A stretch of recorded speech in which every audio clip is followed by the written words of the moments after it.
किसान संगठनों और केंद्र सरकार के बीच 8वें राउंड की बैठक करीब 4 घंटे तक चली। बातचीत की टेबल पर केंद्र सरकार ने अपने पत्ते तो खोले, किसानों ने अपना पक्ष रखा। 4 घंटे की बैठक के दौरान दोनों पक्षों में कुछ मुद्दों पर सहमति बनी तो कुछ पॉइंट्स पर किसान अपनी मांगों पर अड़े रहे। अंत में एक बार फिर से बैठक की नई तारीख तय कर दी गई। आज पूरे देश की नजरें किसान और केंद्र सरकार के बीच 8वें दौर की मीटिंग पर थी।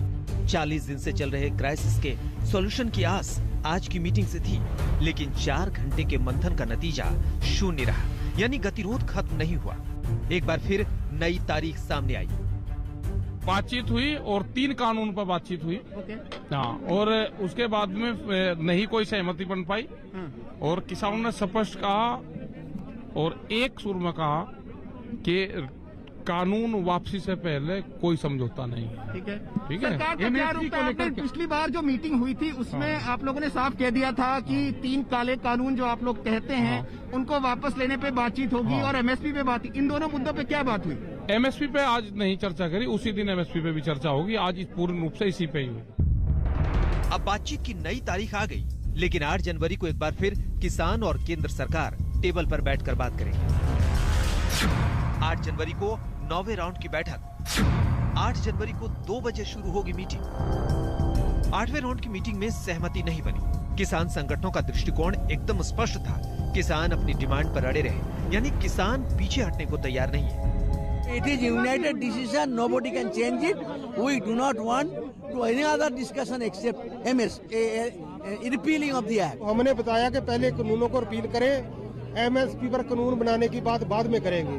तो जो 8 तारीख का समय है वो सरकार ने मांगा हमसे। किसानों के मुताबिक टेबल पर सरकार की तरफ से नए कानून पर कई सुझाव दिए गए।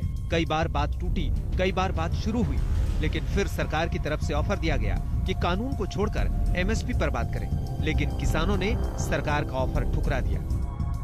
हमारा डिमांड जो वो इसा रिपील वाला, हम उस पर अड़े रहे और वो बोलने लगे कि रिपील से बिना और कल बातचीत कर लीजिए। और बातचीत कैसा एमएसपी पर था, एमएसपी और लंबी चौड़ी बातचीत था। वो बोलते कि रिपील का ही आपका डिमांड है, तो हमारे सारे कंट्री को विजन में रखते हुए, कंट्री को सारे देश के इंटरेस्ट रखते हुए इसको रिपील करना पड़ेगा। तो हम इसको दोबारा थोड़ा सोच लें। सरकार बार बार करती रही कि ये अभी जो है इस पे आप कानून बनाया है, सरकार का कानून है, सरकार बहुत कुछ देखती है तो देख ले, हमको नहीं चाहिए ये कानून। बस हमारा ये था कि वापस लो। 3 नए कानून पर पेज फिर फंस गया। आपको याद होगा कि बैठक से पहले केंद्रीय कृषि मंत्री नरेंद्र सिंह तोमर ने समाधान की उम्मीद जाहिर की थी, लेकिन आज भी कोई निष्कर्ष नहीं निकला। सामने आई तो एक नई तारीख। देखिए, अगर सरकार पर भरोसा नहीं होता तो 8 तारीख की बैठक क्यों तय होती? सरकार और यूनियन दोनों की रजामंदी के कारण ही 8 तारीख की बैठक तय हुई है। इसका मतलब किसानों का भरोसा सरकार पर है और सरकार के मन में किसानों के प्रति सम्मान और संवेदना है।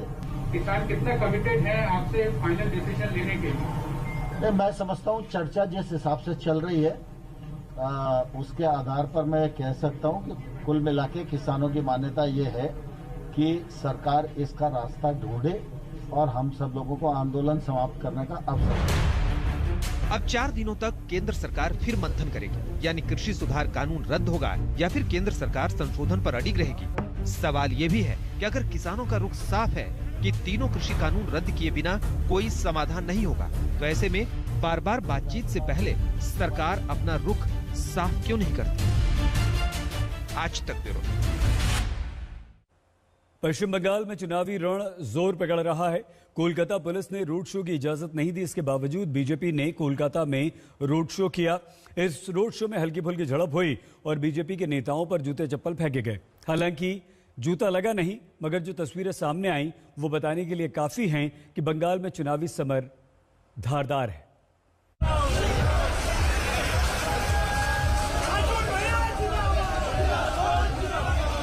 कोलकाता की गलियों में बीजेपी के नारों की गूंज है। गलियों में निकल रहा है बीजेपी का चुनावी रथ।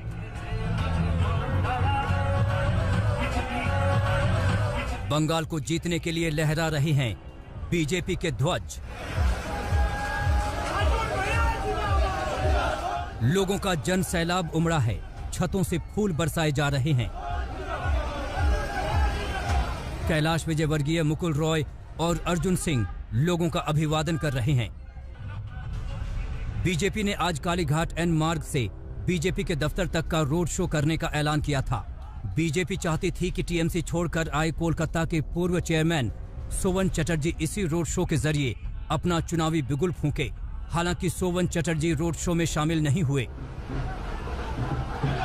बीजेपी ने पहले से ही रोड शो का प्लान किया था, मगर कोलकाता पुलिस ने रोड शो की इजाजत नहीं दी थी। बावजूद इसके बीजेपी का चुनावी रथ निकला।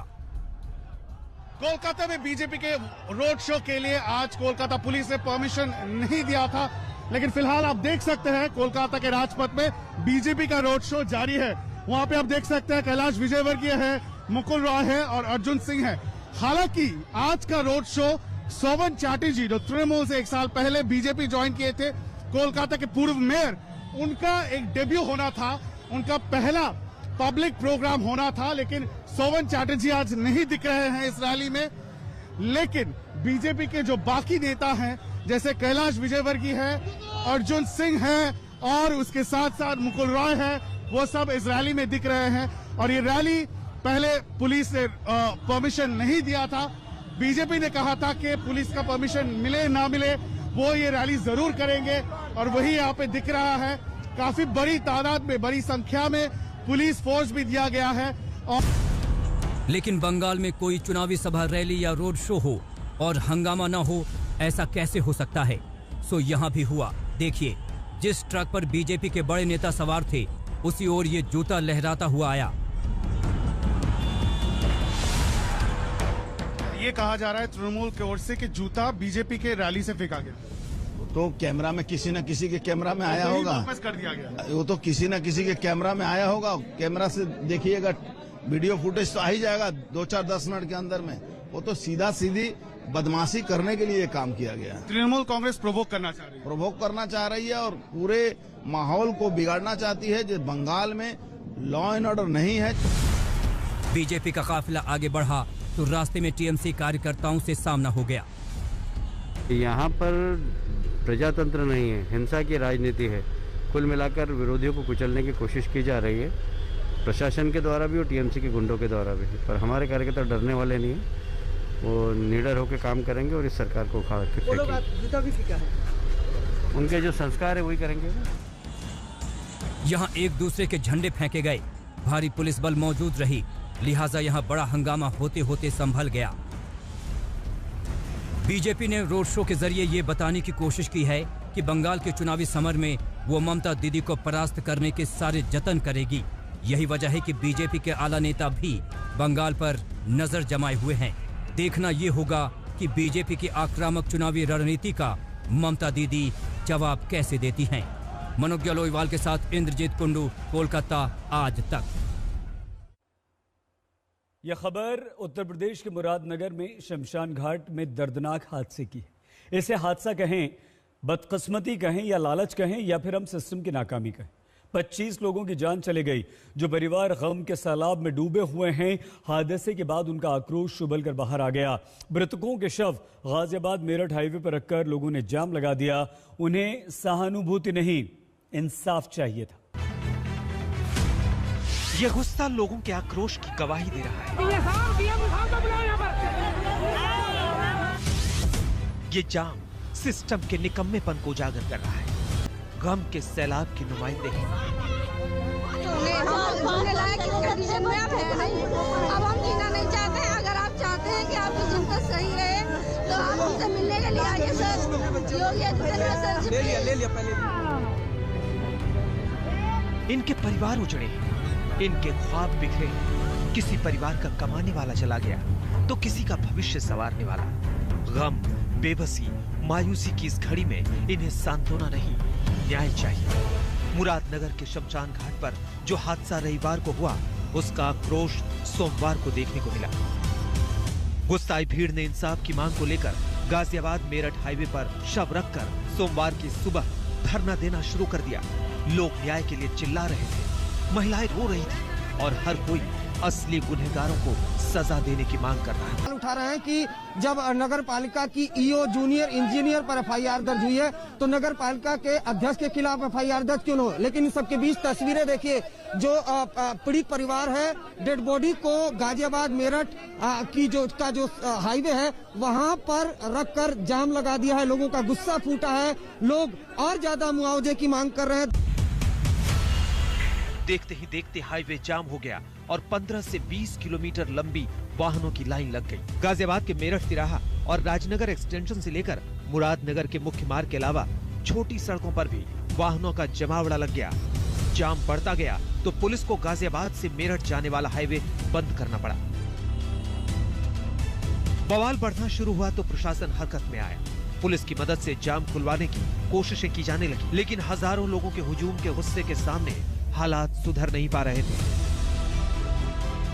इस वक्त मैं गाजियाबाद मेरठ रोड पर हूं और अगर आप देखें तो परिजनों ने डेड बॉडी सड़क पर रखकर लंबा जाम लगा दिया है। ये जो सड़क है ये गाजियाबाद से मेरठ की तरफ जाती है और तकरीबन 16 किलोमीटर दूर तक ये लंबा जाम लगा हुआ है। गाड़ियां एक तरफ से रुकी हुई हैं। जिनके परिवार उजड़ गए वो सिस्टम को कोस रहे थे। वक्त बीतने के साथ साथ उनका गुस्सा बढ़ता ही जा रहा था।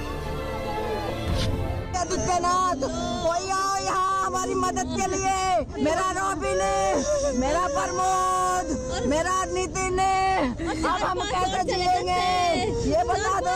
हम बहुत परेशान हैं, हमारे घर में कमाने वाला कोई नहीं रहा है। मैं हाथ जोड़ के तो योगी आदित्यनाथ जी से कहती हूँ कि हमारे घर पर आएं और जरा हमारे घर की हालात देखें कि इस घर में कमाने वाला कोई नहीं है। हमारे मुर्दों को दाग लगाने वाला कोई नहीं बचा। हम सिर्फ योगी आदित्यनाथ जी से ही बात करना चाहेंगे और कोई अधिकारी हमारे पास ना आए। गुस्साए लोगों की नाराजगी इस बात को लेकर थी कि 4 महीने पहले ही मुरादनगर के शमशान घाट में बनी छत इतनी जल्दी भरभरा कर कैसे गिर पड़ी। रेत झड़ रहा था, उसमें ऐसा मेटेरियल कम करा। हम तो यही प्रार्थना करते हैं कि आज ऐसी घटना न उन ठेकेदारों को सुझा जो इसमें कार्य करता थे छत में, उनको कड़ी से कड़ी सजा दी जाए। लोगों के गुस्से का आलम यह था कि एक तरफ पुलिस जाम खुलवाने की कोशिश में जुटी थी तो दूसरी तरफ प्रदर्शनकारी प्रशासन पर लापरवाही के आरोप लगा रहे थे। उनका साफ साफ कहना था कि इस तरह की मुस्तैदी अगर लापरवाही रोकने में की जाए तो लोगों को इस तरह अपनी जान ना गंवानी पड़े। हमें डीएम का दिए साहब, डीएम साहब को बुलाओ यहाँ पर। गुस्साए लोग सवाल पर सवाल उठा रहे थे। वो पूछ रहे थे हादसे के जिम्मेदारों को सजा कब मिलेगी, कि असली गुनहगार यानी ठेकेदार को पकड़ने के लिए क्या कार्रवाई की जा रही है। मृतकों के परिजनों को 15 लाख रुपए मुआवजा और सरकारी नौकरी का ऐलान कब होगा। मुख्यमंत्री योगी आदित्यनाथ कब परिजनों की फरियाद सुनने आएंगे। लोगों का गुस्सा शांत करने के लिए पुलिस ने अभी तक की कार्रवाई की जानकारी दी और बताया कि किसी भी कसूरवार को बख्शा नहीं जाएगा। अभी शुरुआती जहाँ टेक्निकल इशू है मेन, तो वो टेक्निकल रिपोर्ट के आधार पर ही किया जाएगा। बाकी जो भी प्रथम दृष्टया चीजें लगी थी उसके आधार पर हमने 3 लोग को जेल भेज दिया। जांच कमेटी बनी है, आईजी सर और कमिश्नर मैम की अध्यक्षता। कहने को मुरादनगर हादसे के कुछ कसूरवार सलाखों के पीछे तक पहुंचाए जा रहे हैं, लेकिन शमशान में मिला दर्द इतना गहरा है कि हादसे का बवाल और लोगों के गुस्से का उबाल कम होने का नाम ही नहीं ले रहा। अरविंद ओझा, मुरादनगर, आज तक। मुरादनगर में हुए हादसे पर बवाल बढ़ा तो मजबूरी में पुलिस और प्रशासन की भागदौड़ बढ़ गई।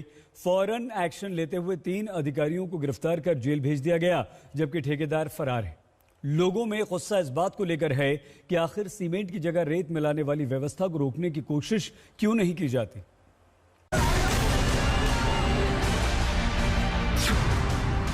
मुरादनगर नगर पालिका की ईओ निहारिका सिंह गिरफ्तार, जूनियर इंजीनियर चंद्रपाल गिरफ्तार, सुपरवाइजर आशीष गिरफ्तार, ठेकेदार अजय त्यागी फरार। कहने को तो फौरी तौर पर कार्रवाई कर दी गई, कहने को 3 लोगों को जेल भी भेजने की फौरन तैयारी कर दी गई।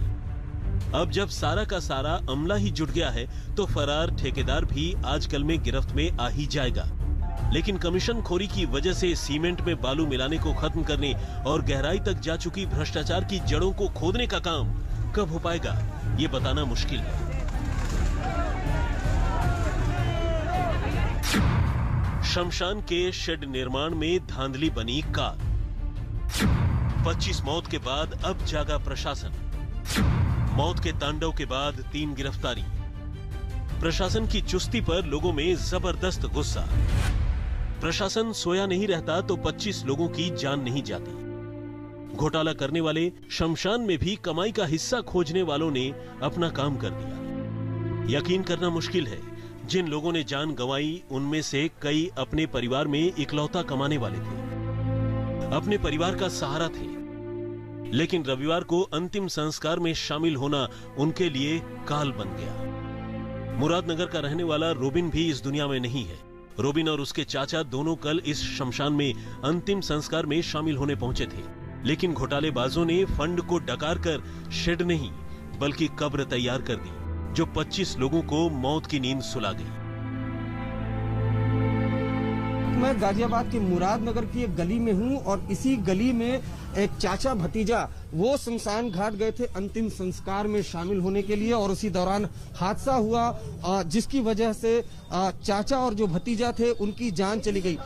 दुखद बात यह है कि परिवार में चाचा और भतीजा ही सिर्फ थे और कोई कमाने धमाने वाला नहीं था, इसलिए परिवार ज्यादा गमजदा है। जब प्रार्थना सभा कर रहे थे तभी ऊपर से सारी छत आ पड़ी, कोई भी नहीं बच पाया। वहाँ से दो चार बाहर थे वही बचे, ये सब तो सब अंदर ही खत्म हो गई।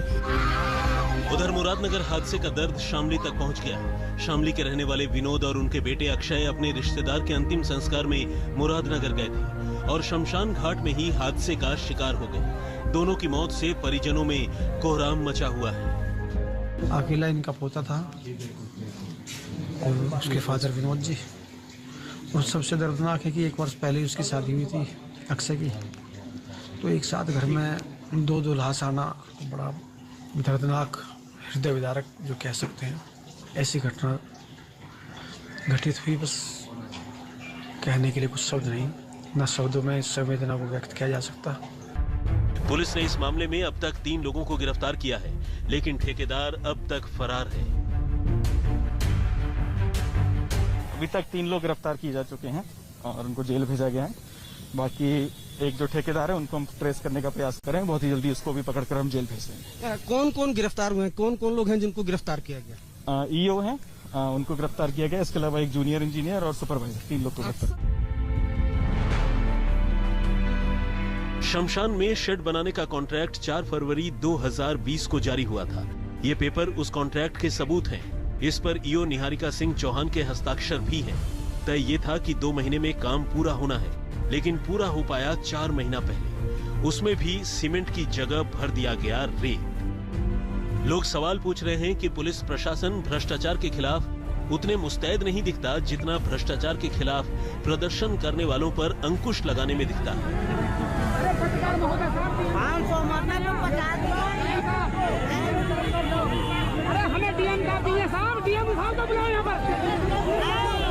नतीजा ये होता है कि कमीशनखोरी की वजह से क्वालिटी से लगातार समझौता किया जाता है और मुरादनगर जैसे हादसे होना आम बात बन जाती है।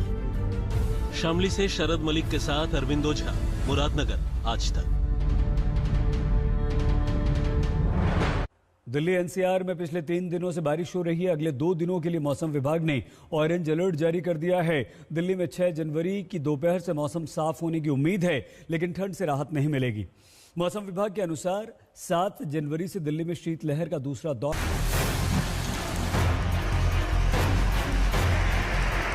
राजधानी दिल्ली और उसके आसपास के इलाकों में मौसम का मिजाज लगातार बिगड़ा हुआ है। पिछले 2 दिनों से दिल्ली एनसीआर के लोगों को एक साथ 3 मुसीबतों का सामना करना पड़ रहा है। वैसे तो इस वक्त दिल्ली सर्दी की चपेट में है, लेकिन इस मौसम में यहाँ के लोगों को जहाँ कोहरे का कहर झेलना पड़ रहा है, तो वहीं तीसरे दिन भी बारिश जारी है। इन सब के बीच रात के समय तापमान थोड़ा बढ़ा है, लेकिन सूरज के बादलों में छिप जाने की वजह से अधिकतम तापमान में राहत नहीं मिली है। दिल्ली ही नहीं, उसके आसपास के इलाकों में तीसरे दिन बूंदाबांदी जारी रही। वहीं पूरे दिन राजधानी पर कोहरा छाया रहा। मौसम विभाग के मुताबिक सफदरजंग और पालम में घना कोहरा दर्ज किया गया है। दिल्ली में शनिवार को ही बारिश की शुरुआत हो गई थी, जो रविवार को अपने चरम पर थी। सोमवार को बारिश में थोड़ी कमी जरूर आई, लेकिन रिमझिम फुहारें बीच बीच में बरसती रहीं। मौसम विभाग के मुताबिक दिल्ली ही नहीं, पंजाब से लेकर लखनऊ तक के मैदानी इलाकों में रात का तापमान बढ़ गया है। दिल्ली में भी रात का तापमान 11 से 12 डिग्री पर रहा, जो औसत से 5 डिग्री ज्यादा है। मौसम विभाग का अनुमान है कि 6 जनवरी की सुबह तक दिल्ली एनसीआर पर बादल डेरा डाले रहेंगे। 6 बजे की सुबह या दोपहर के बाद दिल्ली का मौसम साफ हो जाएगा, लेकिन 11 जनवरी को दिल्ली वालों को शीतलहर के अगले दौर का सामना करना पड़ सकता है।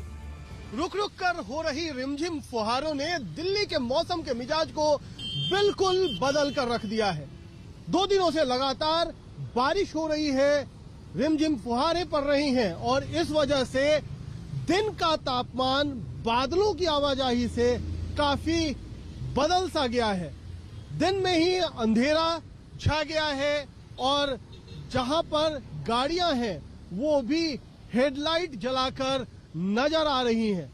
ये जो मौसम का मिजाज बदला है, इसके पीछे मौसम विभाग का कहना है कि पश्चिमी विक्षोभ है जो 2 जनवरी से लगातार दिल्ली और आसपास के इलाकों में एक्टिव है और 6 तारीख तक यानी बुधवार तक इसके आगे बढ़े रहने की संभावना है। यानी यूं ही मौसम में रिमझिम फुहारों का असर देखने को मिलेगा।